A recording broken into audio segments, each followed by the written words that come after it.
Bom dia, Rodrigo. Seja bem-vindo ao De Primeira. A gente falava ontem aqui, né, sobre os brasileiros que poderiam ser ameaçados na Libertadores. Acho que pouca gente imaginava que poderia acontecer essa eliminação do Flamengo da forma que foi, principalmente. E como é que você vê a situação do Sampaoli pelas suas informações de bastidores? Acho que está com um áudio mutado para a gente. Porque eu estava, enquanto você... Boa tarde, Razan, boa tarde, PVC. Eu estava desligado aqui, que eu estava apurando umas outras coisas, enquanto eu ouvia vocês aqui no paralelo, digamos assim. Não, então, foi surpreendente porque o Olímpia, né, tem um investimento muito menor do que o Flamengo e tal, mas pelo que vinha jogando o Flamengo, era um quadro que era esperado que ia ser bastante duro o jogo e que não ia ser fácil, né? Eu acho que a gente até comentou isso ontem aqui, né? Embora achássemos que o Flamengo fosse favorito. Mas falando do Sampaoli especificamente, a informação que eu tive hoje de manhã, o Departamento de Futebol descarta qualquer troca dele. O cenário chegada Rio de Janeiro pós-eliminação. Não se fala, não, a resposta que eu tive é: existe alguma possibilidade de mudança? Não, nenhuma. É isso. E como o Departamento de Futebol estava lá junto com o Landim, né, que viajou com a delegação, acho que a gente pode presumir com uma boa certeza de que é a posição dele também, de que não vai haver troca nesse momento. Inclusive, a diretoria, se a gente lembrar, teve aquele problema com o Pedro, do Pablo Fernandes ter agredido o Pedro, e eles fizeram um grande esforço ali para contornar e manter o Sampaoli. Então, depois disso, você teve 2 atuações muito ruins, uma queda de desempenho brusca, né? Não que tivesse uma maravilha, mas você teve uma queda brusca, que foi nesse jogo Cuiabá e agora no Olímpia, no 3-1, que eliminou o time. Então, óbvio que vai ter alguma análise em cima disso, mas não se pensa em mudança.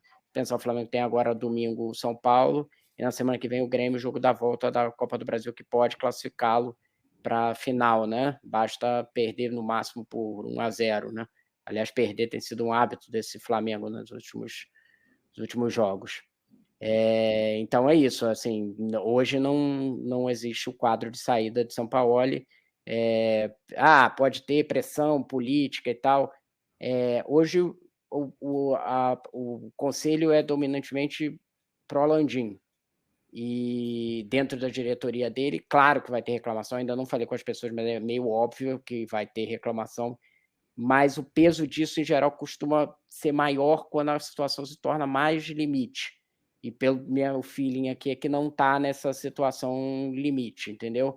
Acho que o Departamento de Futebol é mais blindado quando você tem uma situação que o Landim está do lado, ele está referendando as decisões, ele é menos pressionado, digamos assim, se ele tomar a decisão de ficar, de que o São Paulo fica, vai ficar pelo menos nesse momento. Agora, óbvio, se chegar agora, a gente teve 2 jogos importantes, se você tiver resultados, aí o cenário pode ser diferente, mas o cenário de hoje é que se descarta uma mudança. Você já falava dessa tendência, né, PVC? Eu falei como tendência, o Rodrigo conseguiu falar com gente mais certeira, né? Eu de manhã escrevi tendência, coloquei tendência por uma questão de ter sempre um receio do que pode acontecer com as pressões vindo de um lado e de outro. Mas tem a Copa do Brasil, né? O grande ponto é que tem a Copa do Brasil. Embora muita gente não dê de ombros para a questão da Copa do Brasil, você pode dizer assim: vou falar uma coisa aqui que não é o que eu penso, tá? Só para botar linha na fogueira, só para fazer uma graça.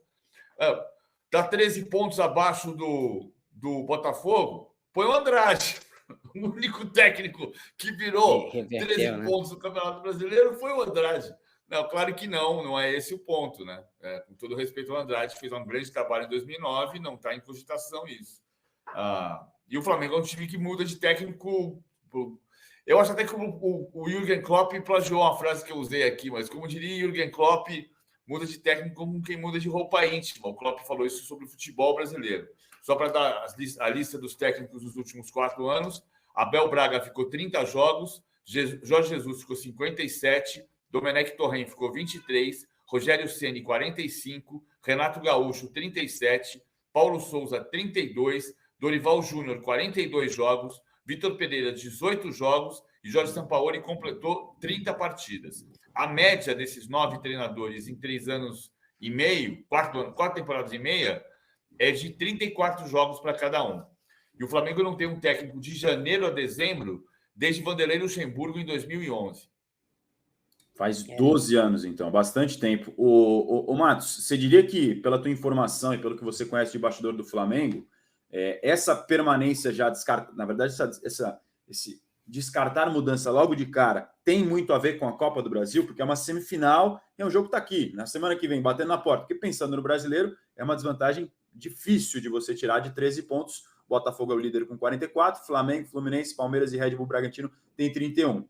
Pode acontecer? Pode. É bastante difícil, mas pode acontecer. Mas pelo teu feeling de informação ou até de opinião, você acha que a Copa do Brasil também pesa muito nesse momento a favor da permanência do Sampaoli ou não tem nada a ver com isso? Eu acho que pesam vários fatores. Esse que você está citando é um deles, que é a Copa do Brasil, mas eu acho que tem outros fatores, como o Flamengo acabou de trocar de técnico há 4 meses, né? Você justificar a saída de um técnico de novo depois de 4 meses é também um reconhecimento de fracasso. Então, se você ainda não está num cenário de que tipo, a temporada está comprometida, você vai tentar apostar. Vamos pensar aqui, se o Flamengo fosse trocar agora um técnico, vai trocar, tipo, faltando 6, 7 jogos para uma semifinal de Copa do Brasil, para o técnico fazer o que exatamente, sabe? Não consigo entender o que poderia ser feito por um novo técnico nesse momento específico, né? Agora, eu acho que uma coisa que eu acho que a gente vai ter que observar nos próximos tempos é a relação do Sampaoli com o elenco do Flamengo. Porque se houver uma deterioração eventual dessa relação, e eu não gosto de ficar falando dessa coisa de vontade e tal, não sei o quê, mas o que a gente viu nesses 2 últimos jogos foi uma postura do time pouco concentrada e pouco, digamos assim, sem energia, vigor ali na execução das funções de futebol, marcação, enfim. Então, basta ver que foram 3 gols de bola parada, um deles com um jogador baixo, sem subir no meio de 4 jogadores do Flamengo, né? Assim, é uma demonstração de falta de energia para você tomar uma atitude ali e também de problemas táticos, né? Porque teve uma das bolas que o jogador do Olímpia vai cobrar o escanteio para fora e tá a defesa do Flamengo marcando toda na pequena área, né? Em linha. Marcação por posição, entendo, mas assim, não faz sentido você ficar na posição que é muito diferente de onde a bola vai, né? Então teve os 2 problemas aí. Então eu acho que essa relação com o elenco a gente vai ter que observar aí como é que vai se dar, porque se obviamente, isso é que pode levar a uma eventual saída de técnico que você perceber que ali está completamente, não funciona mais aquela relação ali de vestiário. É isso que eu acho que a gente vai ter que ver nos próximos jogos, como é que é a reação do time, né? Vai ser muito emblemático esses jogos do São Paulo e Grêmio, não pelos resultados, e também de como o time vai se postar, né? Lembramos a história do Atlético, porque eu vou repetir o que eu falei aqui ontem, e eu tenho falado que é uma coisa que eu entendo assim. Eu acho o Sampaoli, do ponto de vista tático, um técnico muito... ganha pouco título, mas acho ele muito bom. Acho ele muito bom. Agora, do ponto de vista de relacionamento, ele sempre teve problema. Né? Sempre teve dificuldade. As pessoas não gostam que ele passa por todo mundo e não diz bom dia.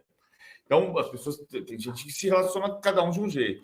No Atlético, o relacionamento dele, apesar de não falar bom dia, nem por favor, nem muito obrigado, era bom.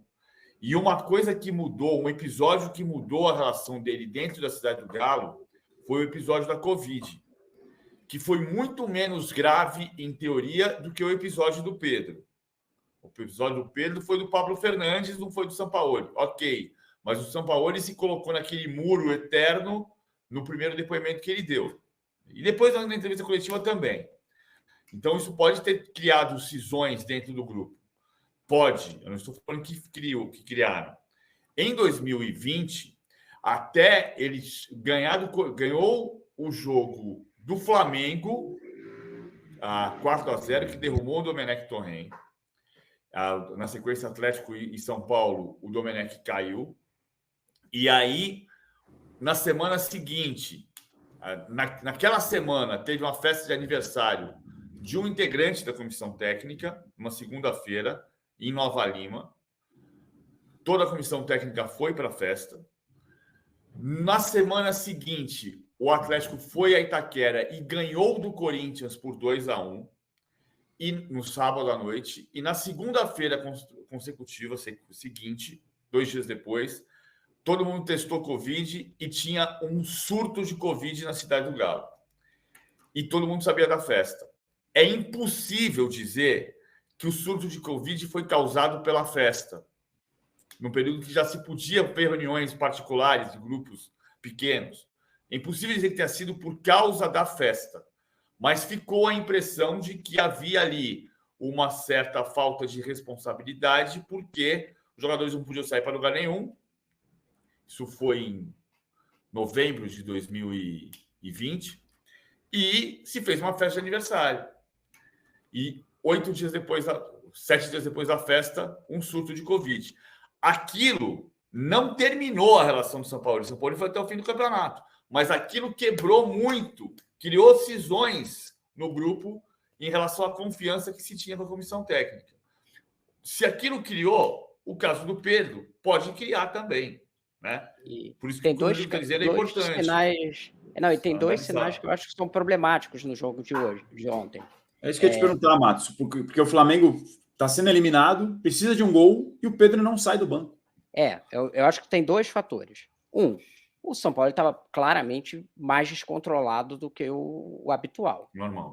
Se a expulsão do Vilmar Roldan para ele foi justa ou não, a gente não tem como saber, porque não sabe o que ele falou naquele final ali, quando ele estava reclamando do lateral. Mas fato é, ele estava no modo ali completamente alucinado, reclamando com o Vilmar Roldan desde o início, de forma muito assintosa. Uma hora, o árbitro, que fez uma arbitragem muito ruim, perdeu a paciência e botou ele para fora. Então, e ele comprometeu o time, porque quando o time estava tomando a virada, o técnico não estava do lado do campo para tomar decisões ali. Esse é um fator. E o segundo é esse que você citou, Razão.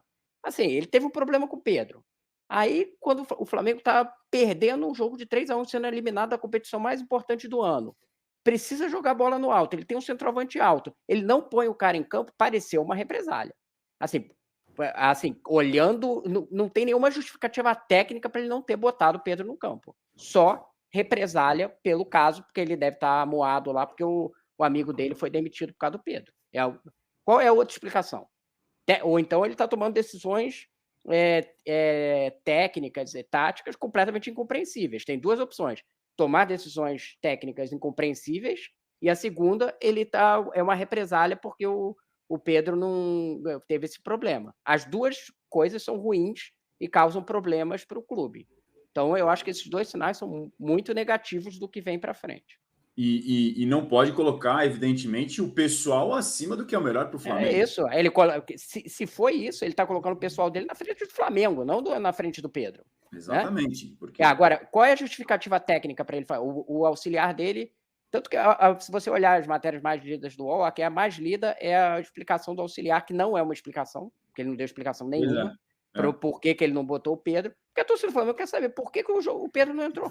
E com a expulsão nem se teve a oportunidade de perguntar para o próprio São Paulo, né? Para ele falar. Foi uma decisão de comissão técnica e tal, uma coisa completamente, sabe, vaga, que não explicou coisa nenhuma.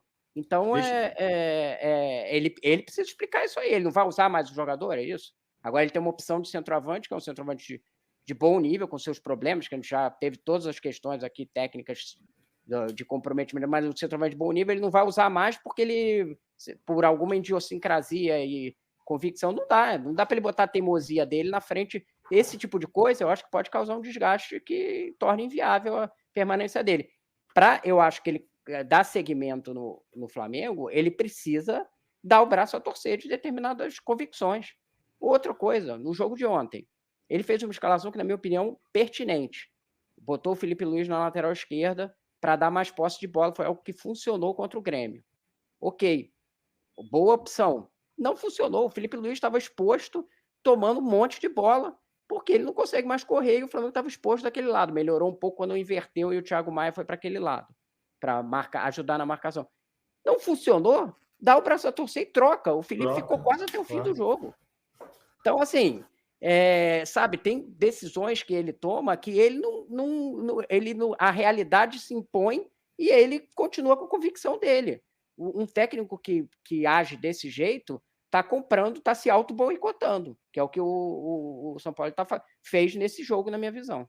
Ainda mais com o Ayrton Lucas, recém-convocado, vivendo uma fase nessa temporada muito boa, talvez a melhor da vida dele. Você manter esse jogador no banco com o Felipe Luiz com um nível baixo de atuação. Mas o caso do Pedro, para mim, acho que é o mais emblemático, porque eu até cheguei a twittar falando assim: qual a explicação para o Pedro não entrar num jogo que você precisa de um gol, centroavante convocado pela seleção para a Copa do Mundo, num jogo que você precisa de um gol e você morrer com essa substituição no banco de reserva? Sem jogar nada. Um gente falando assim, um soco na cara é a justificativa. Bom, então você não pode falar que está tudo certo, está resolvido, então venha por que fala. Então, e lembrando, o Gabigol, uma partida muito abaixo do que passou o jogo inteiro. A única coisa que ele fez foi comentar a arbitragem com o Vilmar Rodan. Não se apresentou para jogo, nem para o jogo, digamos assim. Então, fica difícil realmente achar uma justificativa. A gente vai entender na sequência com o PVC o aspecto tático da prancheta do PVC sobre os escanteios, principalmente da bola aérea do Olímpia, porque foi um caso muito falado realmente, que estava até uma pedra cantada, né? O jogo do Olímpia contra o Guarani, 4 gols de bola aérea no anterior, 5-3 o Olímpia venceu. Então era uma situação... que é o Arce, né? O técnico é o Arce. O mínimo que você tem que fazer é se preparar para a bola aérea. O homem que era o especialista na bola parada talvez aérea. O maior cruzador que a gente viu aí nos 30 anos de futebol brasileiro. É verdade. Bem lembrado. Aliás, muitos palmeirenses ficaram lembrando do Arce, ídolo do Palmeiras, jogador da década de 90, muito grande na época do Palmeiras, lateral paraguaio. Substituiu a imagem do Arce quando sai o terceiro gol do Olímpia? Como é curiosa. Né? Ele dá um gole na água. Ele pega e faz assim, ó. O estádio enlouquecido, desabando e tal, não sei o quê. Ele pega a água e faz assim, ó. E o banco dele ali, enlouquecido. Todo o estádio estava enlouquecido. Ele pegou e fez uma água e fez assim. Tranquilo. A serenidade no olhar de quem confia na bola parada depois de ser especialista. Impressionante. Só um detalhe que é importante. O Arce saiu do Cerro Porteño muito magoado em janeiro, porque ele fez 3 jogos, jogos de pré-temporada, depois fez jogo de começo do Campeonato Paraguaio, e teve uma vitória, um empate, uma derrota, e foi demitido. E aí e ele é uma pessoa muito ligada ao Cerro Porteño, né? Na rivalidade, ele foi técnico do Cerro Porteño 2 vezes, aliás, tinha enfrentado os times brasileiros em Assunção 4 vezes pela Libertadores, os times dele perderam umas 4 vezes e ele não tinha feito um gol pelo Cerro Porteño. Ele foi demitido, ficou extremamente magoado, porque achou a demissão injusta. Foi contratado o Facundo Sava, que eliminou o Fortaleza na Copa Sul-Americana, na Copa Libertadores. E aí o Sava foi o técnico na Libertadores. E o Arce ficou desempregado e recebeu um convite inusitado do Olímpia, que é o grande rival da vida dele. E ele vai para o Olímpia, e aí, bem observado pelo Rodrigo, cobrança do Sabala, as 2 cobranças do Sabala são muito Arce, né? Porque cobranças abertas. O Arce não batia escanteio tantas vezes do lado esquerdo, ele batia muitas vezes do lado direito, aberto, para o Jardel subir e fazer de cabeça, para o Osé subir e fazer de cabeça. O Arce